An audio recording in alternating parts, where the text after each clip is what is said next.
A paz do Senhor, jovens. A gente vai, pela primeira vez, ter a nossa aula através dessa ferramenta. Eu não estou acostumado, como vocês sabem, é a primeira vez também para mim que eu uso esse tipo de recurso para falar, né? Eu nem costumo... não costumo... Eu não gosto de aparecer muito em questão de vídeo, nem foto eu gosto muito de tirar, para ser sincero. Mas a gente também não pode deixar de trabalhar essa lição em função dos problemas que têm ocorrido no Brasil e no mundo, né? Que fizeram com que a nossa igreja ficasse com as atividades suspensas, né? Digamos assim. E a gente tem interesse, através da escola dominical na nossa congregação, de estudar lições, não deixar com que essa revista tão preciosa, que o trimestre passe e a gente não trabalhe as lições, né? Para isso, a gente conta com a parceria de vocês, porque de um lado a gente tem que estudar a lição, tem que preparar a aula e tem que trazer para vocês, e em contrapartida vocês têm que assistir o vídeo, procurar também estudar essa lição, tá bom? Então, vamos fazer assim. Antes de iniciarmos esse período, eu gostaria de fazer uma breve oração e no momento que você assistir esse vídeo, você também possa elevar, né, a sua mente, seu coração e a sua voz a Deus. Vamos orar então. Maravilhoso Deus, eterno Pai, Senhor, eu te agradeço por essa oportunidade que o Senhor nos concede de estudar a tua palavra, Senhor, de uma forma diferente. Estamos privados da oportunidade de estar juntamente com nossos irmãos, com os jovens, com a liberdade costumeira que temos, mas ainda temos essa ferramenta, essa possibilidade de estudar a tua palavra, de interagir, Senhor. Por isso nós pedimos que o Senhor possa nos abençoar, o Senhor possa nos conceder a tua graça, e principalmente pedimos que o teu Santo Espírito, Senhor, ele possa ser o nosso mestre, o nosso ensinador, Senhor, nesse momento. Nos dá a tua graça, a mim que vou procurar trabalhar essa lição, e aos jovens quando assistirem esse vídeo. É o que eu te peço em nome de Jesus e te agradeço. Amém.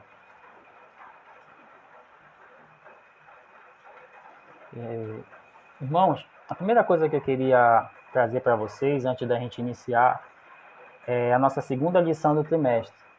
Antes de mais nada, eu queria fazer menção do nosso comentarista, né, desse trimestre. No último domingo, a gente não pôde contar com toda a classe, mas graças a Deus que tivemos aluno. E por isso a gente vai procurar fazer a menção aqui do nosso comentarista.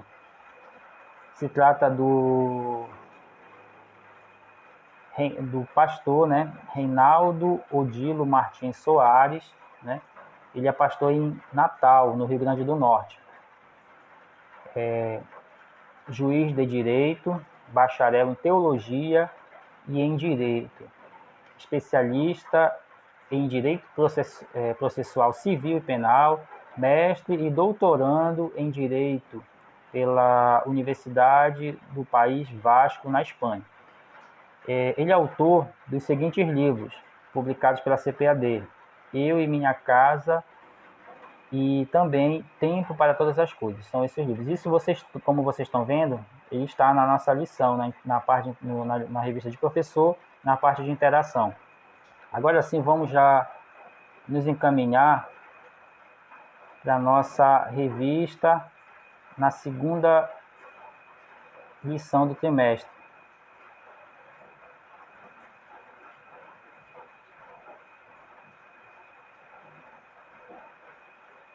Pronto.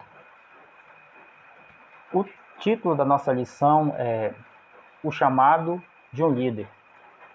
Esse é o título da nossa lição. Texto do dia diz assim: Não te mandei eu, esforça-te e tem bom ânimo. Não pasmes, nem te espantes, porque o Senhor teu Deus é contigo por onde quer que andares.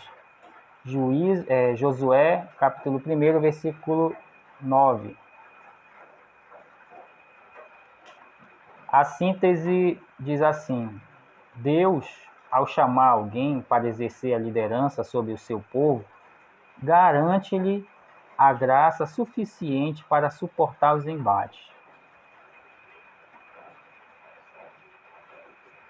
É a síntese bastante interessante, né? Todas as vezes a gente vê. Isso aqui vai permear a nossa lição. Então gravem isso aí.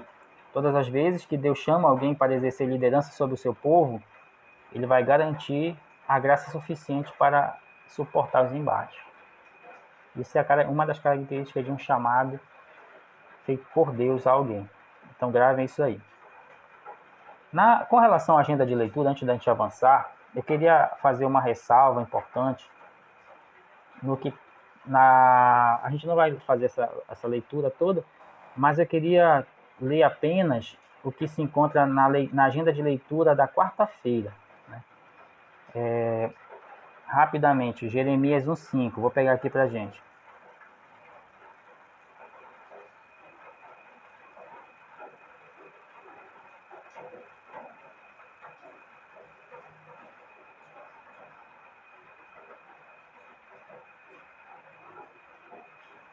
Jeremias 1,5 diz assim: Antes que eu te formasse no ventre te conheci, e antes que saísses da madre te santifiquei, as nações te dei por profeta.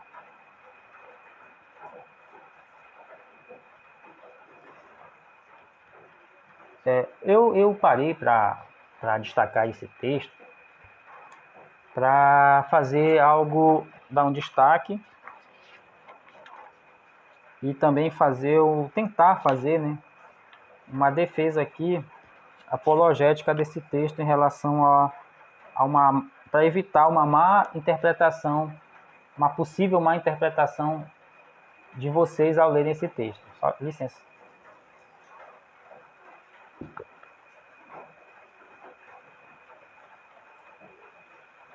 Alguém que leia esse texto sob uma lente de uma teologia que não é a nossa, pode fazer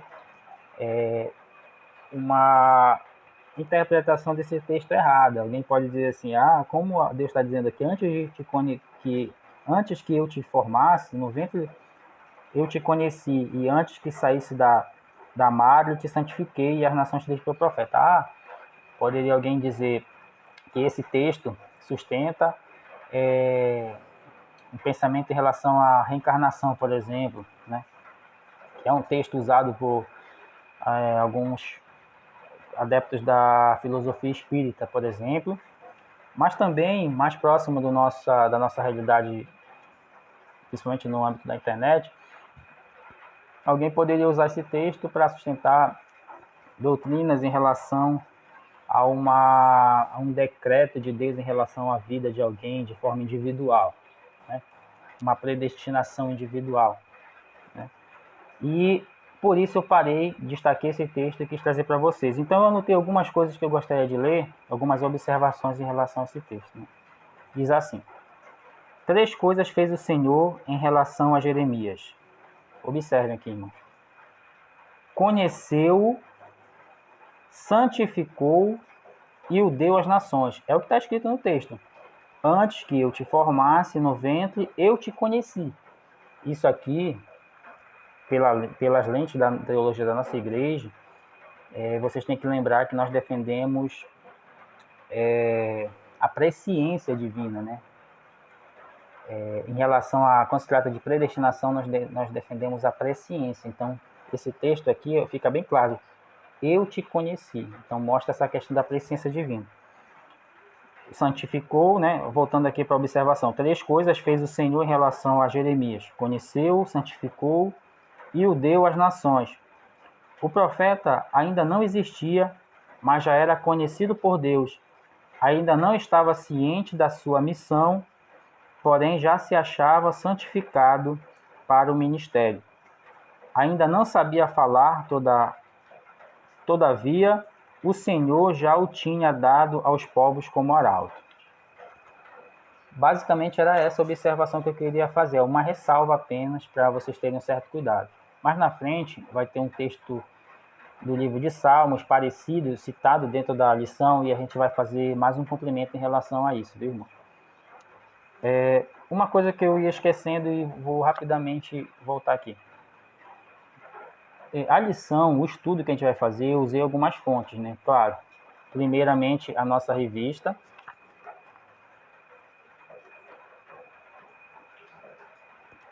Também foi utilizado o livro de apoio dos nossos pastores Reinaldo Odilo e Samuel de Oliveira Martins.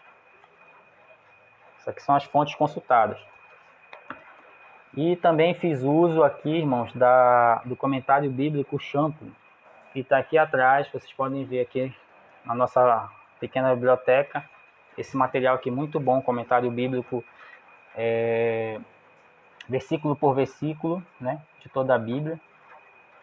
Ele também a gente precisa ler com certo cuidado, tem algumas questões em relação ao comentário, ao nosso pastor, mas ele é muito bom, irmãos. Então, essa foi o material que, ao longo dessa lição, a gente vai estar trazendo alguns textos. Foi esse material que a gente tirou a lição de vocês para explicar, melhor dizendo.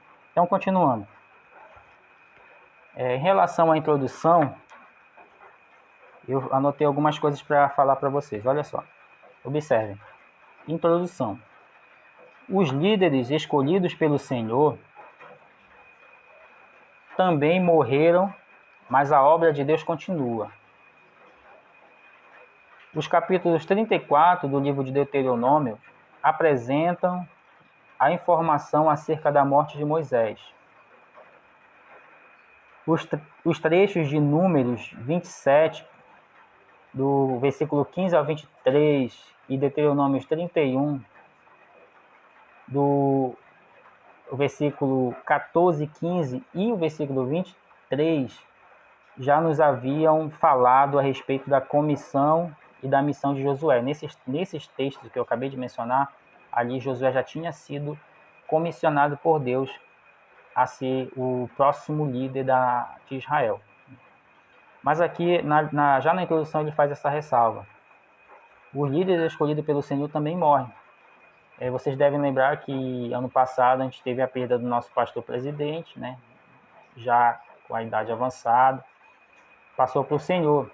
Mas a obra continua, né? Hoje já na direção do nosso novo pastor presidente. Graças a Deus por isso. Primeira parte da lição.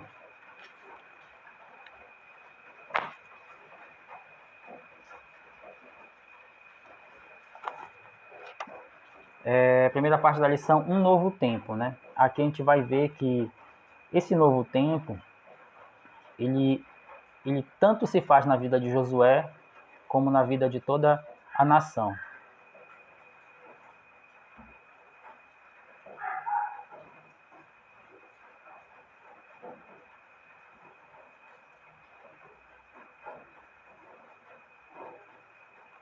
É aqui que a gente está. Um novo tempo. Estou olhando aqui o tempo, né? Estou tentando aqui, mas eu já estou vendo que dificilmente eu vou conseguir colocar essa aula em poucos minutos. Vai demandar um pouquinho de tempo, né? Tem muita coisa boa aqui pra gente. Mas enfim. Nesse trecho, agora o primeiro subtópico, Moisés morreu. Eu anotei. Josué foi chamado de servo de Moisés. Isso aí está no versículo 1. Olha algumas coisas para a gente observar. Josué foi chamado de servo de Moisés.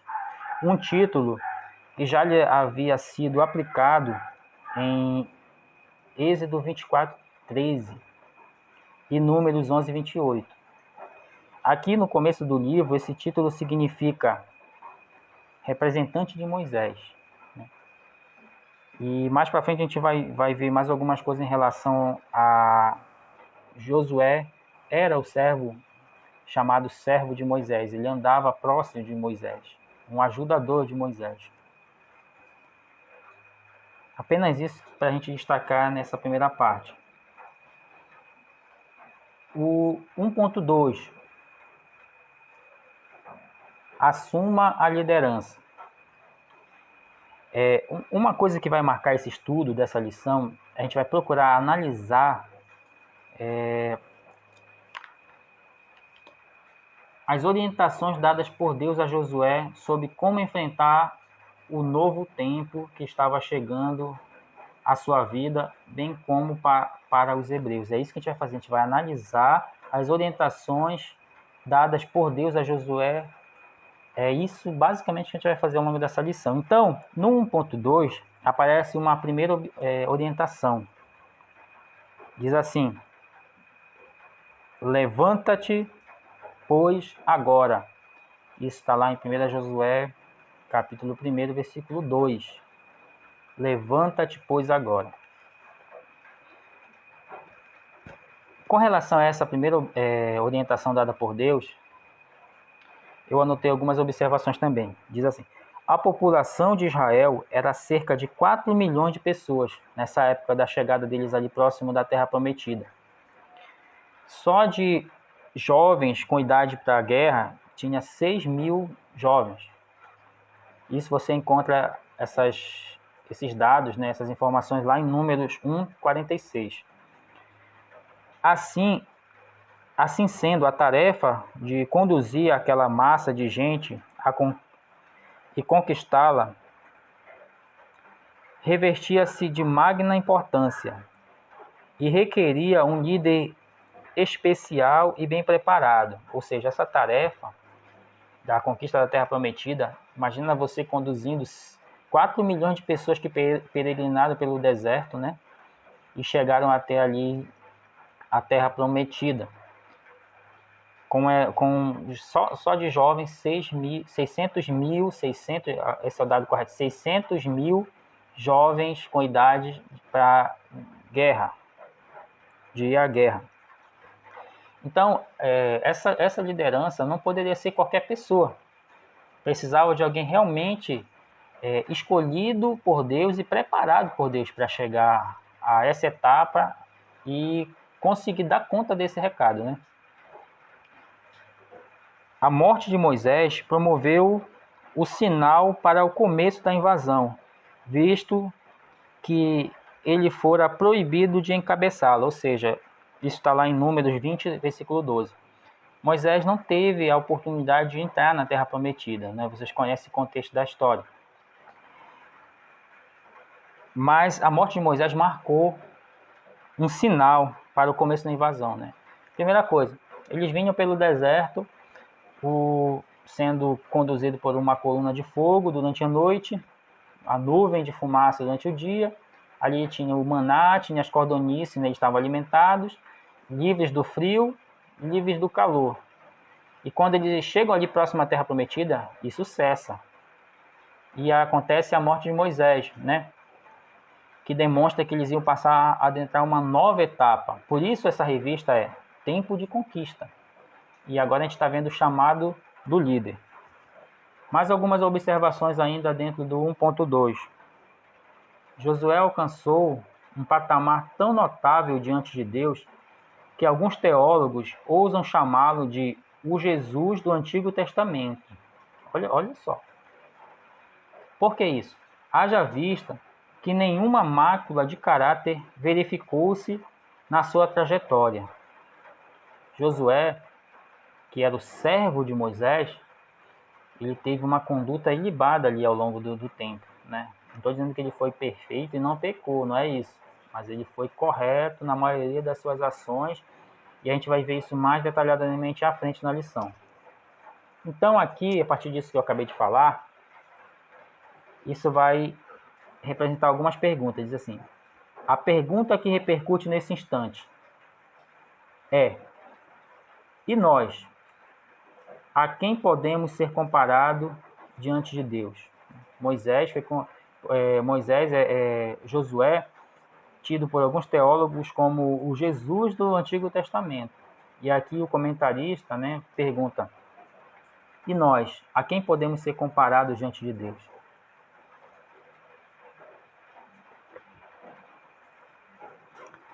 Como os heróis da fé que venceram a força do fogo, que das fraquezas tiraram forças e colocaram os os exércitos inimigos em fuga, ou com aqueles que, à semelhança de Acã, amaram o presente e pereceram? Aqui é uma pergunta para a gente responder, né, pessoalmente. Mas olha só essa observação aqui, irmãos. Nossa decisão hoje de como encaramos o chamado impostergável, ou seja, que a gente não pode desprezar esse chamado, o chamado impostergável do Senhor, pode fazer toda a diferença nesta vida e no porvir. Então, como é que a gente vai tratar com relação àquilo que Deus nos chama para fazer? Pode ser crucial para definir como é que as coisas vão acontecer, vão proceder nessa vida e no pós-vir. Continuando. Um dos grandes segredos das pessoas que caminham com Deus é conhecer o tempo ideal. Tempo ideal, Kairos, né? Tempo de Deus. Para realizar a sua obra, lembrando que o Senhor sempre coloca em lugares estratégicos pessoas que confiam inteiramente nele. Olha isso aqui. O Senhor sempre coloca em lugares estratégicos pessoas que confiam inteiramente nele. Josué nunca resistiu a Moisés ou mesmo o criticou, mas sempre se manteve inteiramente submisso ao seu líder. Por isso, no tempo certo, Deus o exaltou. Isso aqui, boa parte desse texto foi tirado da própria lição e também do livro de apoio. 1.3, continuando, 1.3, tenha iniciativa. Tenha iniciativa, agora. E no 1.3, a gente vai analisar mais uma orientação dada por Deus, que diz assim: passa este Jordão, tu e todo este povo. Isso está em Josué 1 e 2, ainda continua no versículo 2. Passar o Jordão significa o rompimento com o imobilismo e a tomada de posição. Passar o Jordão, irmãos, é um grande rio, e ele simbolizava ali uma barreira para chegar na Terra Prometida. E algo que paralisava o povo ali. Então, por isso está essa observação aqui. Passar o Jordão significa um rompimento com o imobilismo e a tomada de uma posição. Um exemplo de alguém que tomou uma posição, que saiu do imobilismo. Paulo, em sua conversão,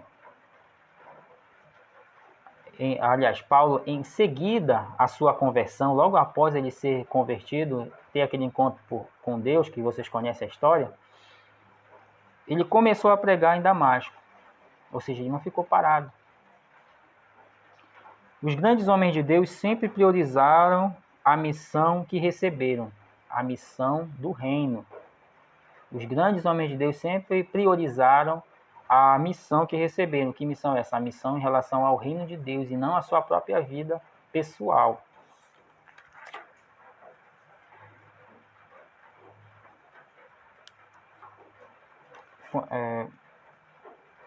Voltando à leitura que eu não completei, diz assim: os grandes homens de Deus sempre priorizaram a missão que receberam do Eterno na terra, acima de todas as coisas. Isso aqui eu complementei. Acima da própria vida. Observem isso, né? Isso aqui é muito importante. Agora já chegamos na segunda parte da lição, conselhos para a conquista. O tópico 2.1, não despreze ninguém. Vou colocar aqui para vocês verem.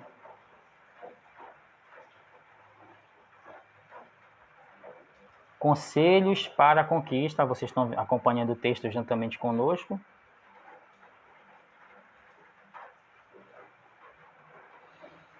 Conselhos para a conquista. Não despreze ninguém. Primeiro parágrafo a gente vai ler, que ele é bem importante. Diz assim: Deus ordena a Josué conduzir todo este povo. Josué 1 e 2. Algo bem diferente do que dissera acerca da geração anterior, da qual não entrou quase ninguém a não ser o próprio Josué e Caleb na terra prometida. O Senhor aprovou a segunda geração de hebreus e por isso determinou que ninguém ficasse de fora da travessia. Josué deveria conduzir todos, independentemente de qualquer contingência, à terra prometida aos patriarcas. Certamente, no meio do povo havia pessoas cobiçosas como Acã, temerosas, negligentes, mas mesmo assim eles deveriam possuir a terra da promessa. Então não ficou ninguém para trás dessa segunda geração, né? O Senhor sempre nos surpreende. Aqui continua. O Senhor, aliás. Chegando aqui, vocês observam nesse segundo parágrafo que na quarta linha aparece uma referência aí. Salmo 139, do 1 ao 4 e o versículo 16 também. Na sequência o texto diz assim: o Senhor não se surpreende com as limitações éticas, morais e espirituais dos homens, pois Ele nos conhece muito antes do nosso nascimento. Aqui eu queria trazer para vocês verem esse texto aqui. A gente vai lá na Bíblia, rapidinho.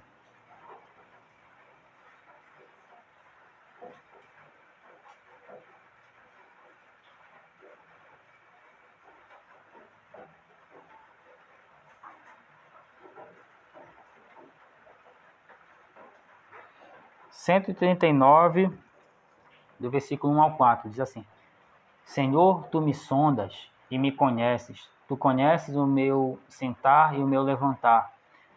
De longe entendes o meu pensamento. Esquadrinhas o meu andar e o meu deitar. Conheces todos os meus caminhos, sem que haja na minha língua. Eis que, ó Senhor, tu tudo conheces. Vamos lá para o 16. Os teus olhos viram a minha substância ainda informe, e no teu livro foram escritos os dias, sim, todos os dias que foram ordenados para mim, quando ainda não havia nenhum deles. Esse texto, irmãos, eu estou trazendo para a gente, por quê? Para, mais uma vez, fazer uma defesa aqui apologética para que a gente não interprete de forma errada textos como esse. Licença.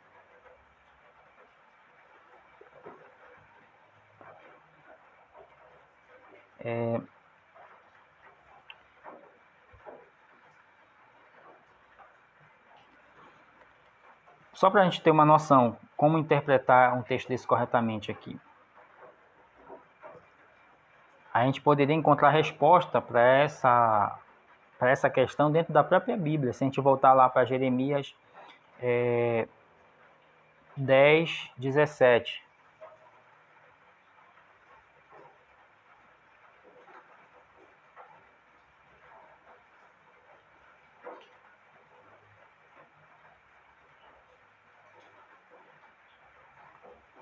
Pronto. Melhor dizendo, é 17, 10.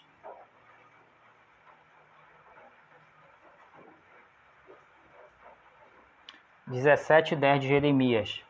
Eu, o Senhor, esquadrinho a mente, eu provo o coração, e isso para dar a cada um segundo os seus caminhos e segundo o fruto das suas ações.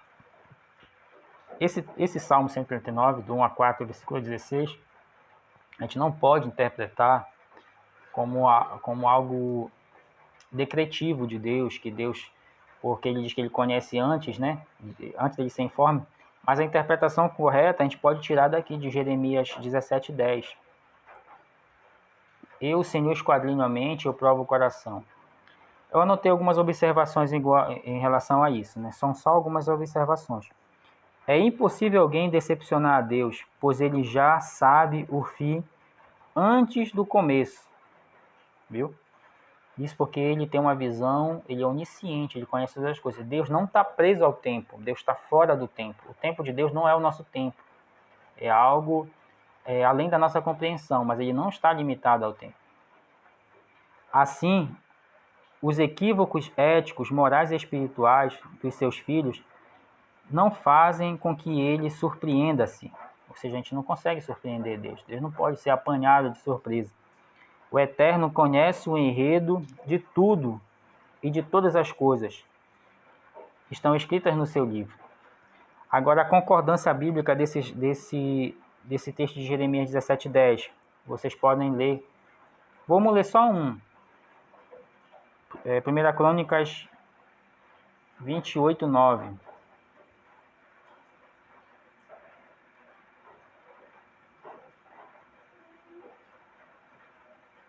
1 Crônicas 28:9. E tu, meu filho Salomão, conhece o Deus de teu pai e serve-o com coração perfeito e espírito voluntário.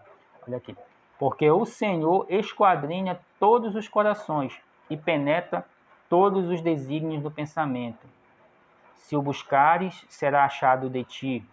Porém, se o deixares, rejeitar-te-á para sempre. Então, vocês observem que a diferença está aqui na nossa postura para com Deus. Deus não se surpreende, mas e aí? Qual vai ser a nossa atitude em relação ao qual vai ser a atitude do nosso coração em relação a Deus? Mas, para deixar para vocês lerem mais alguns textos que embasam isso que a gente está falando, Salmo 7, versículo 9. Anotem aí Salmo 7, versículo 9. Provérbios 17, 3 e Apocalipse 2, 23. São mais alguns textos que vão nos ajudar em relação a essa interpretação que a gente está trazendo. Continuando aqui, só Deus conhece o coração humano e Deus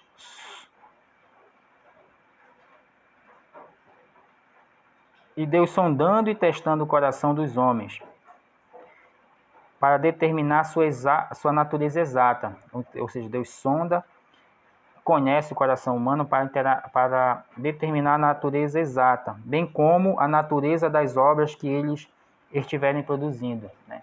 E a partir dessa sondagem que Deus faz e desse teste que Ele faz com relação ao nosso coração, é que Ele vai poder nos abençoar, nos concedendo galardões ou punições. Então, as bênçãos vão vir decorrente da nossa atitude, ou as punições, os castigos. Como Deus vai tratar com a gente vai depender das nossas atitudes para com Ele, né? Ele perfeito, e nós precisamos buscar essa perfeição nele.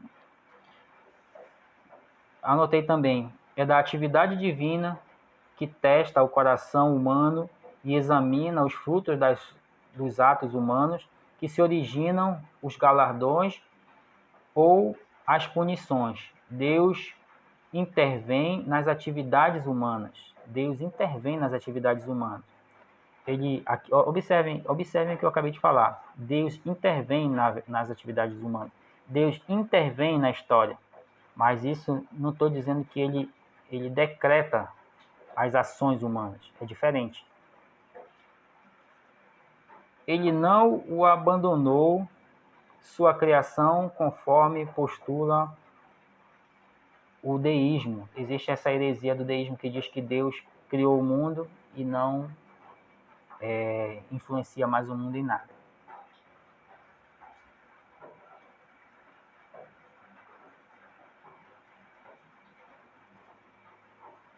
A gente já está com meia hora de aula, né? Mas acredito que a gente vai conseguir concluir num tempo próximo do tempo que a gente tem na escola dominical. 2.2, tópico 2.2. Não se esqueça de Moisés.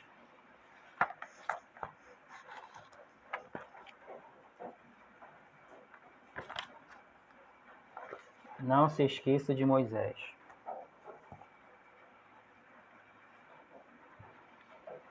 Aqui aparecem mais de uma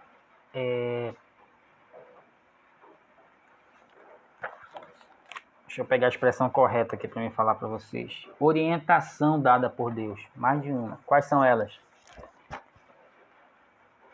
Como eu disse a Moisés, isso em Josué, capítulo 1, versículo 3. Como foi com Moisés, Josué, capítulo 1, versículo 5. Fazer conforme toda a lei que meu servo Moisés te ordenou. Josué, capítulo 1, versículo 7. 3 orientações. E em relação às 3 orientações, eu anotei aqui para a gente resumir e ganhar tempo, né? Esquecer-se de Moisés seria uma ingratidão, uma injustiça. Vou voltar lá para a lição para vocês acompanharem.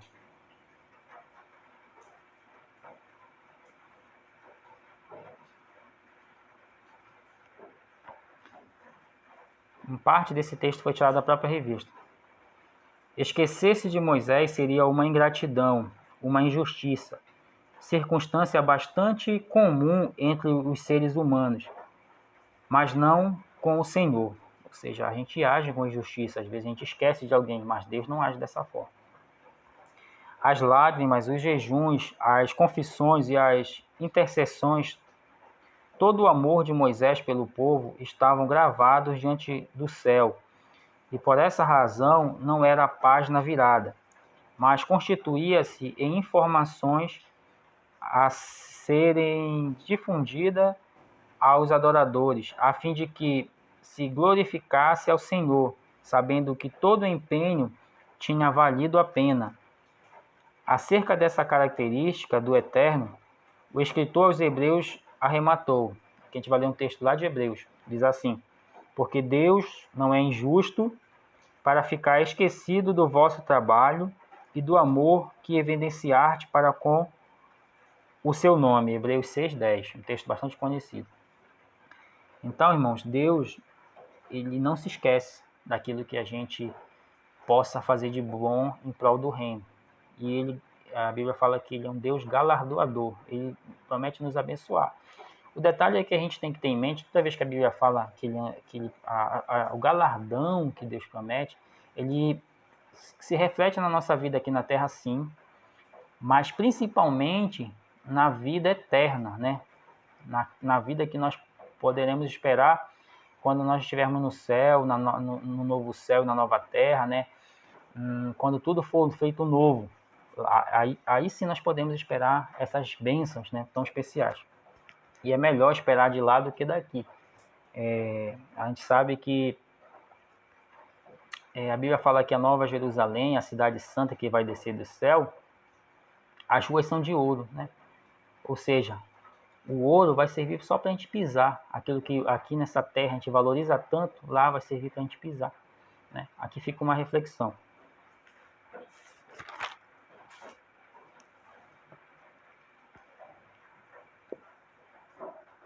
Vamos para o 2.3.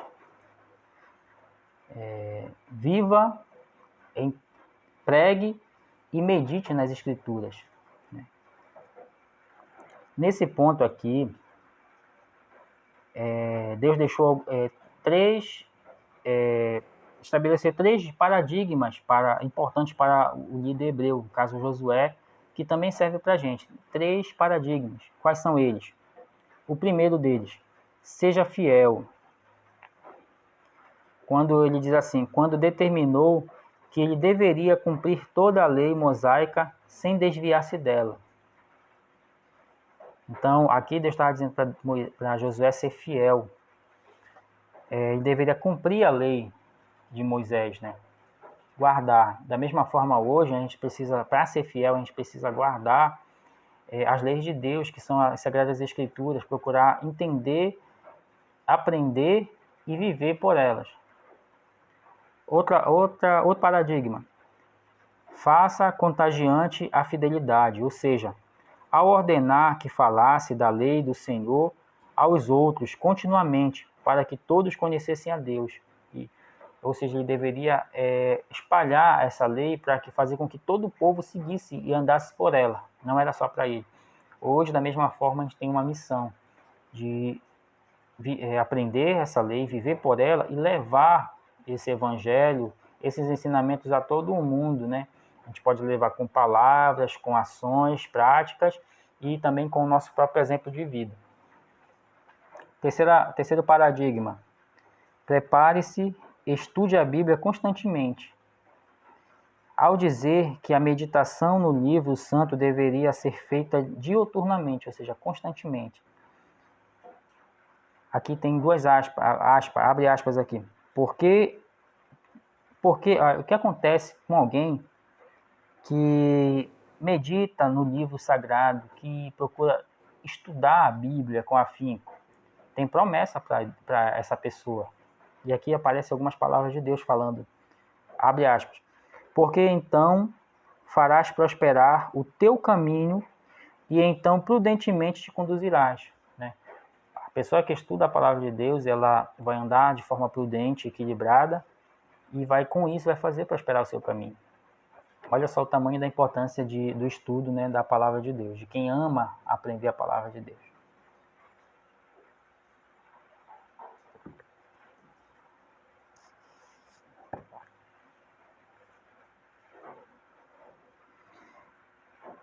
A gente já vai para a terceira parte da nossa lição. Terceira e última parte. Eu peço que vocês, depois, em casa, dêem uma olhada nesses comentários aqui. Pense e ponto importante. Tem coisas muito, muito boas aqui. Questões, pergunta e resposta. Terceira parte. Reconhecimento, compromisso e promessas. Reconhecimento, compromisso e promessas. 3.1. Reconheça o seu chamado. Aqui a gente vai fazer uso principalmente do livro de apoio. Eu achei bastante interessante o que está contido, né, nessa parte. Eu disse, não, eu vou ler. Essa parte aqui eu vou ler para eles, para os nossos alunos. Então, na terceira parte, reconheça o seu chamado. Eu vou ler aqui algo para vocês. Diz assim: com a expressão, não tu mandei eu, em Josué 1:9, o Eterno incutiu em Josué que ele era a pessoa escolhida para fazer a obra naquele momento, evitando que enfrentasse qualquer crise existencial, tentação com a qual o inimigo frequentemente atinge os servos do Altíssimo. Observem aqui o que está escrito aqui. Quando não se tem convicção sobre qual missão a cumprir no reino, a pessoa fica mais propensa a desistir da jornada. Ou seja, a gente precisa aprender, precisa entender o que Deus quer da gente, né? Qual é o nosso papel em relação à obra do reino de Deus, né, na terra. Não é à toa que Satanás tentou Jesus no deserto, questionando a respeito de ele ser o Filho de Deus. Olha o tamanho da audácia. Ora, Deus, 40 dias antes, por ocasião do batismo de Jesus, havia afirmado peremptoriamente que ele era o seu filho amado.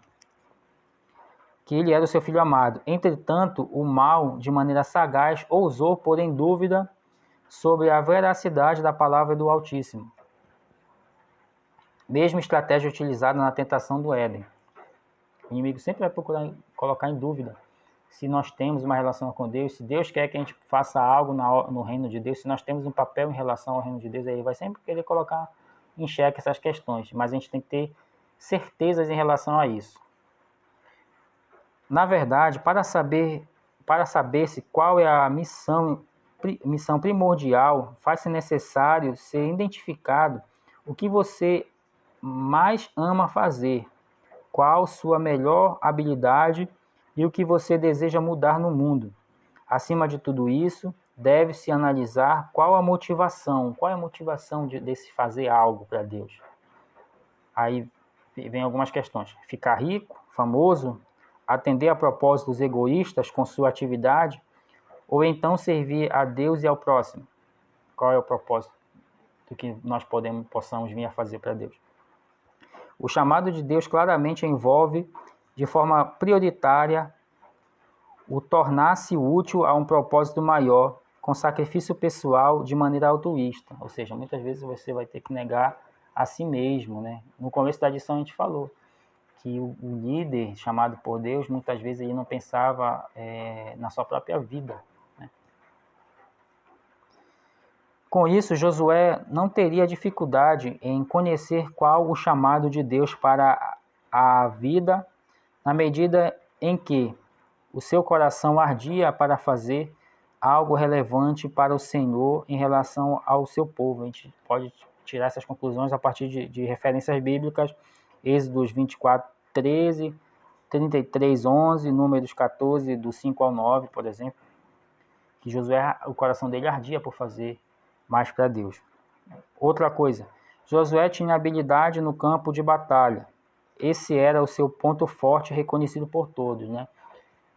Alguns estudiosos chegam a dizer que ele aprendeu técnicas de batalha, de luta corporal em batalha, lá no Egito, né? Mas isso a Bíblia não fala, é algo que alguns estudiosos apontam, né? Que ele foi um grande guerreiro em função de ele ter aprendido essas técnicas de batalha lá do Egito. Uma curiosidade aqui pra gente. C. Anela trazer descanso para Israel, alocando-o numa terra que mana leite e mel, ou seja, ele desejava trazer o benefício para o povo, ele tinha amor pelo povo. Isso são características de um líder, né, chamado por Deus realmente. Vou avançar aqui um pouquinho e queria trazer algo para a gente, algumas perguntas que pode fazer você reconhecer se nós temos esse chamado ou qual é o chamado, né? Está aqui no comentário no livro de apoio. Eu vou procurar escanear essa página aqui, vou ver se eu mando lá no grupo para vocês, juntamente com o vídeo da aula. Vou só mostrar aqui rapidamente. Mais algumas perguntas aqui para a gente fazer, para a gente reconhecer esse chamado. O que faz seu coração arder? Aí você responde. No que você é bom? O que você quer mudar no mundo? Sua missão primordial. Qual é a sua missão primordial? Essa aqui é uma boa pergunta. Assim, Deus, ao deixar o desafio no ar com a expressão não tu mandei eu, fez sossegar definitivamente o coração de Josué, garantindo que era ele quem avaliava aquela campanha. E como Josué, todos sabemos que quando Deus manda, ele responsabiliza-se. É o que está lá na síntese, né, da nossa lição. Quando Deus manda você fazer algo, você tiver 100% de certeza que o seu chamado é de Deus, saiba que ele vai se responsabilizar por tudo que você fizer, que ele mandar você fazer.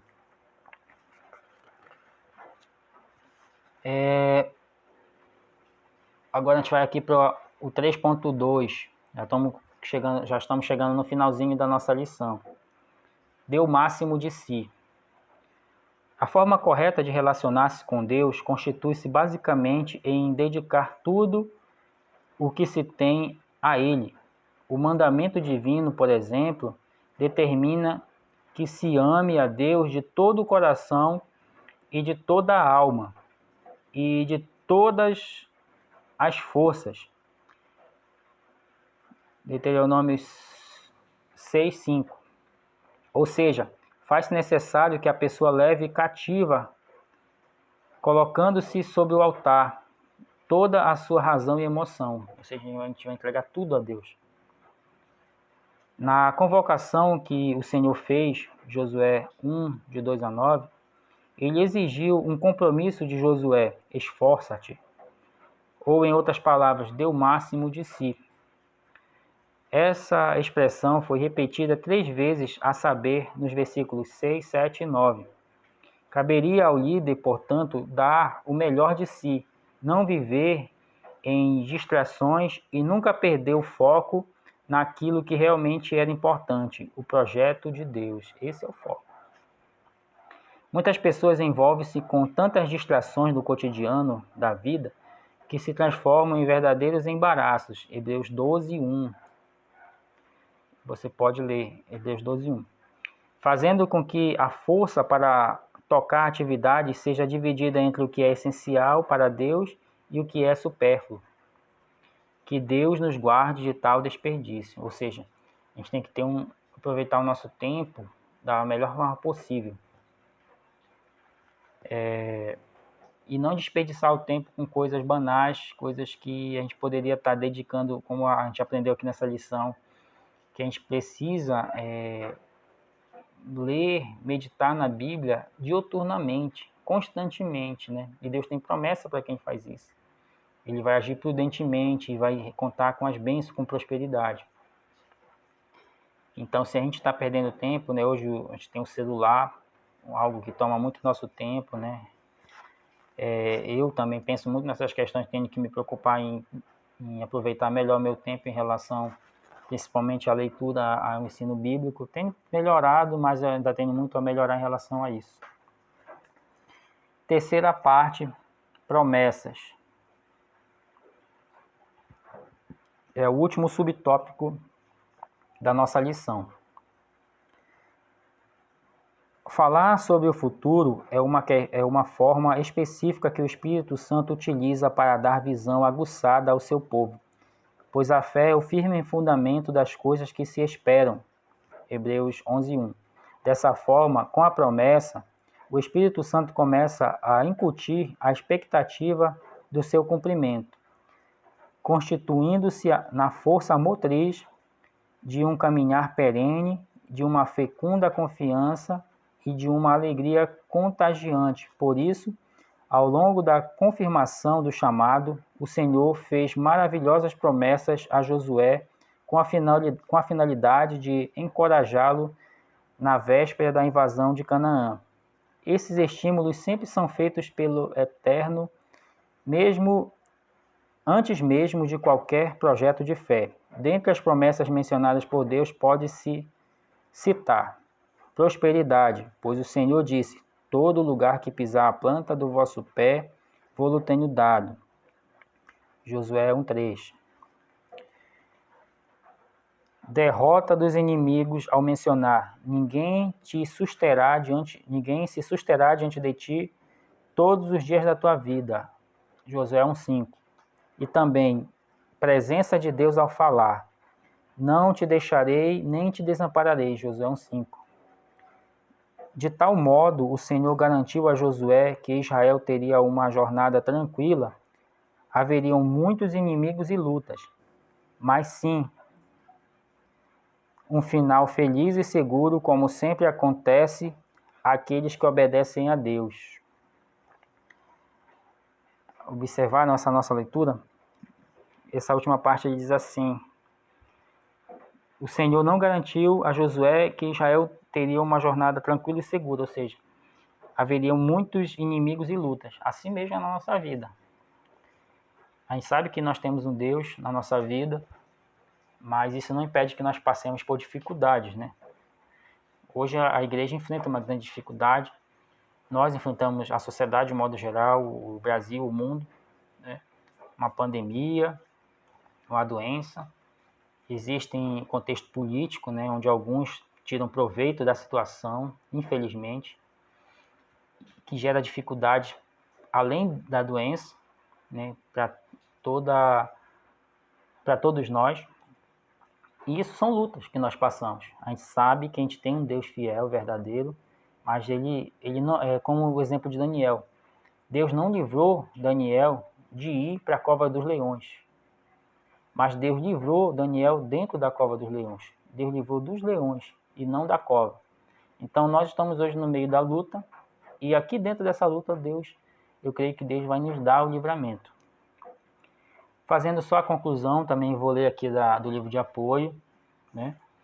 Diz assim: a confirmação do chamado de Deus para Josué, para que Josué assumisse a liderança do povo de Israel, demonstrou aspectos importantíssimos, de modo que qualquer início de empreitada, se não existisse um líder consciente do seu chamado, cheio de fé e coragem para seguir as ordens do Senhor e capaz de relacionar-se intimamente com Ele, os hebreus estariam fadados a sofrer um tremendo revés nas suas pretensões de conquistas. Entretanto, estando à frente um homem fiel e obediente, o povo encher-se-ia de fé e a vitória estaria garantida. Amém. Então aqui a gente conclui o estudo dessa segunda lição do nosso trimestre. A próxima lição, deixa eu ver aqui. Preparativos para conquistas, esse é o assunto da próxima lição. A gente espera que pela misericórdia do Senhor, quem sabe a gente já vai poder estar na nossa igreja, né? Desfrutando da companhia uns dos outros, né? Nos alegrando com nossos louvores, com as orações e com a nossa lição. Mas se não, que Deus nos possa conceder a oportunidade de continuar estudando a Bíblia, que isso é o mais importante, seja presencialmente ou seja agora através dessa ferramenta.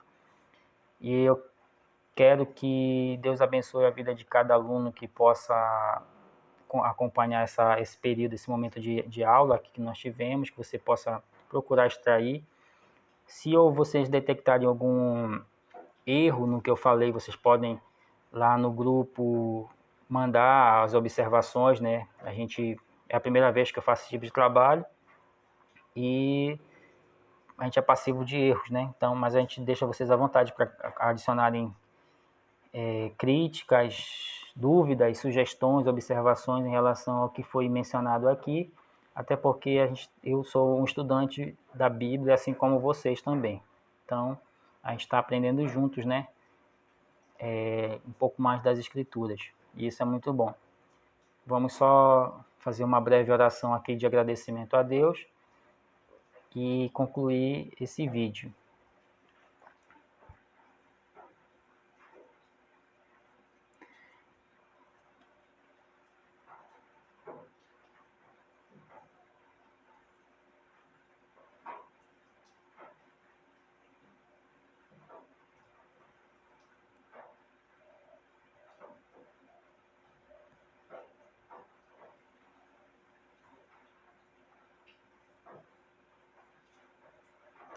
Amém. Vamos orar.